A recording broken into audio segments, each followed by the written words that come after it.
Welcome back, everyone. Today we're taking a detailed examination of what the information calls the 3 power laws of health. Those would be sleep, Yes, exercise, and diet. you got it. Now, we all know these things are important for our health, but what's really interesting is how they all work together. It's not just about feeling good. It's about how these 3 areas can actually boost your overall well-being. Yeah, the information really emphasizes that. These pillars are all interconnected, so improvements in one area can often spark positive changes in the others. It's like a chain reaction Exactly. of wellness. Yeah. So we're not just getting random health tips here.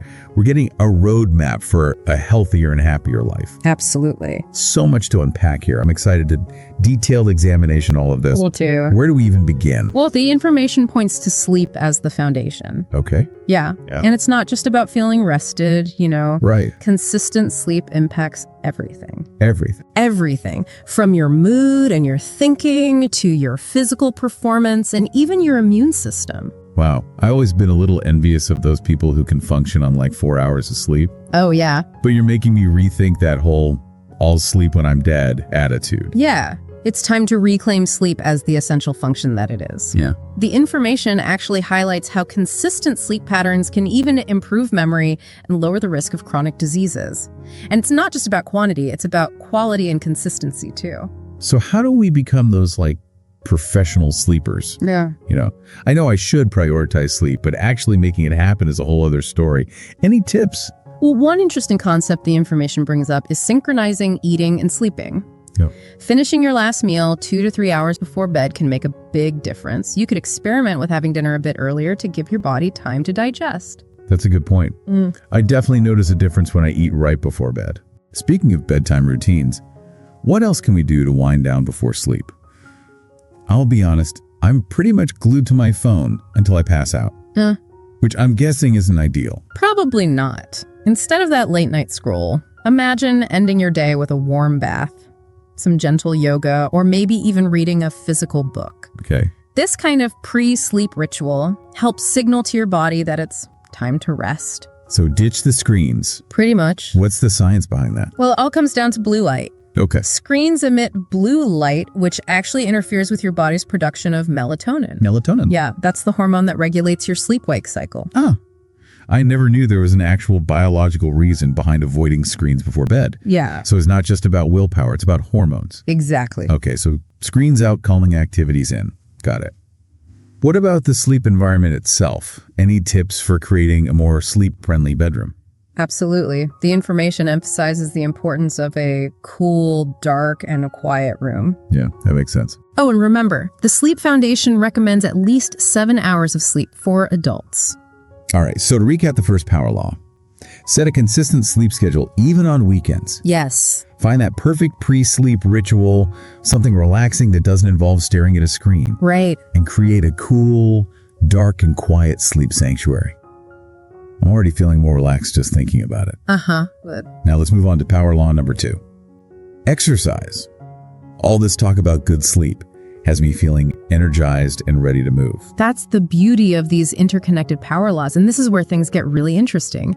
That restful sleep we talked about can really set you up for success with this next power law movement. Okay. While we all know exercise is important, Right. the information really digs into how crucial it is for both our physical our mental well-being. I can definitely relate to that.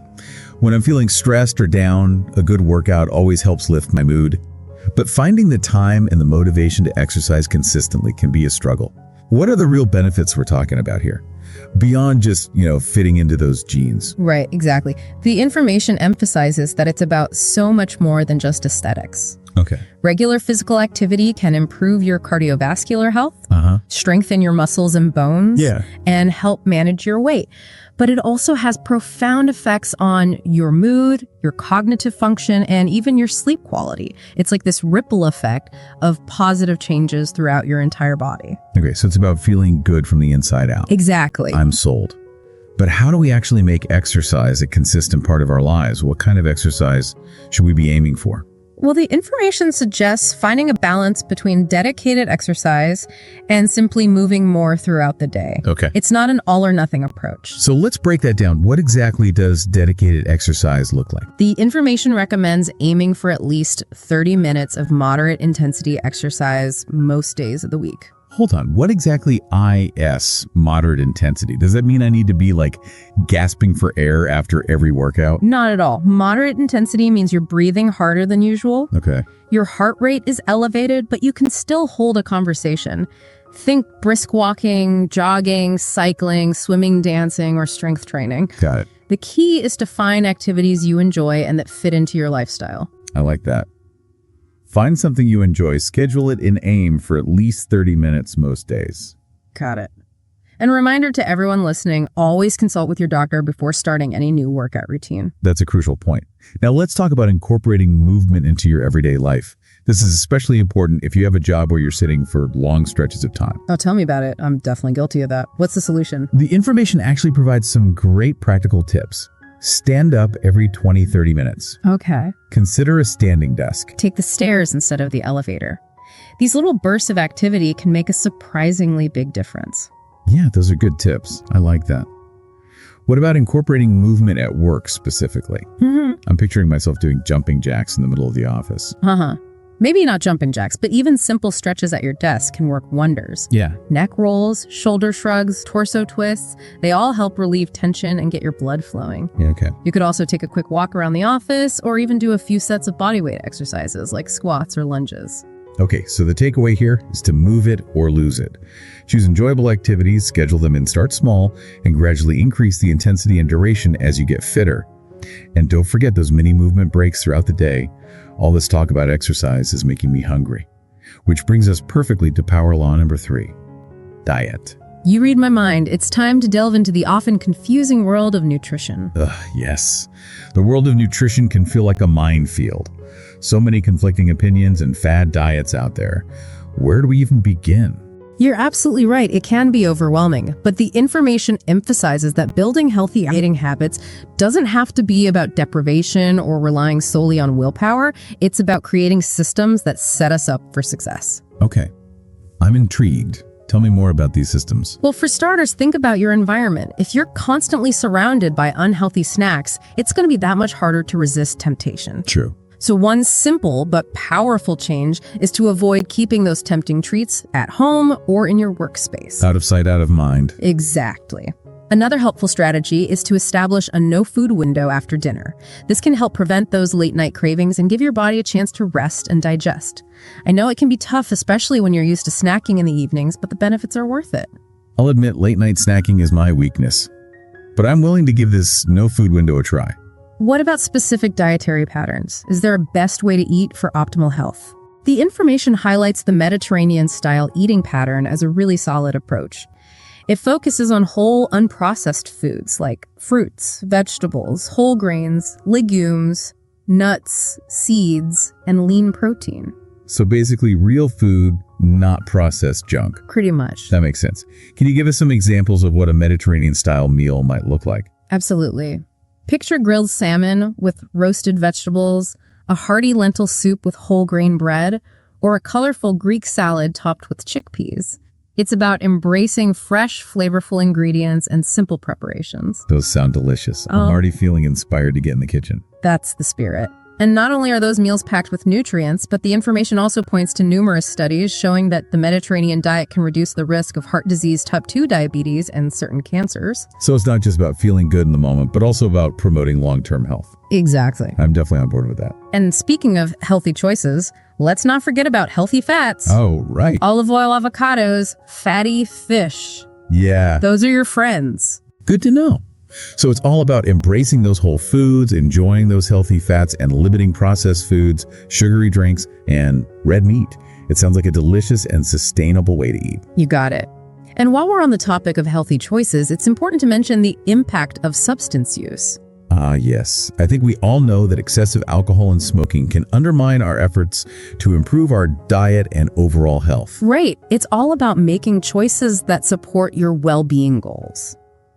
So to recap our third power law, Start by incorporating more whole foods into your diet experiment with recipes. Find healthy meals you genuinely enjoy. Plan your meals in advance and consider seeking guidance from a registered dietitian if you need that extra support. Oh, and maybe try channeling those Mediterranean vibes. That's a great summary. And remember, it's about progress, not perfection. Start small, experiment, find what works for you, and build from there.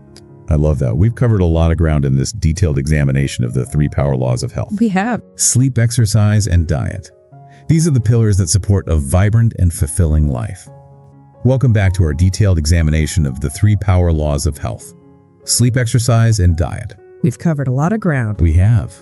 From creating that sleep sanctuary to those little movement breaks throughout the day, and of course embracing those delicious whole foods. So many great takeaways. There are. But before we wrap up, I want to leave our listeners with a final thought to ponder. A spark to ignite continued exploration. Exactly. So thinking about everything we've discussed, which of these 3 power laws resonates most strongly with you right now? Is it finally getting that consistent, restful sleep? Or maybe it's the challenge of moving more, getting those steps in. Yeah. Or could it be the excitement of trying new healthy recipes and really nourishing your body with wholesome foods? Each power law holds so much potential for positive change. They really do. And the beauty is you don't have to tackle all 3 at once. Right. Start with the one that speaks to you most strongly right now. What feels most achievable? What feels exciting? I love that. It's about finding that entry point. Yes. That one small step you can take today to start moving towards a healthier, happier you. And I have a little challenge for our listeners. Okay. What is one specific actionable step you can take today to start implementing that power law? Ooh, I like it. Write it down, commit to it, and make it happen. Such a great challenge. It could be setting a consistent bedtime, scheduling a walk during your lunch break, swapping out that sugary soda for a glass of water. Yeah. Every small step counts. Remember, progress, not perfection. Celebrate those wins along the way and enjoy the journey. Well said. That concludes our detailed examination of the 3 power laws of health. We hope you enjoyed exploring these concepts as much as we have. Thanks for joining us. And until next time, keep striving for that vibrant and fulfilling life you deserve.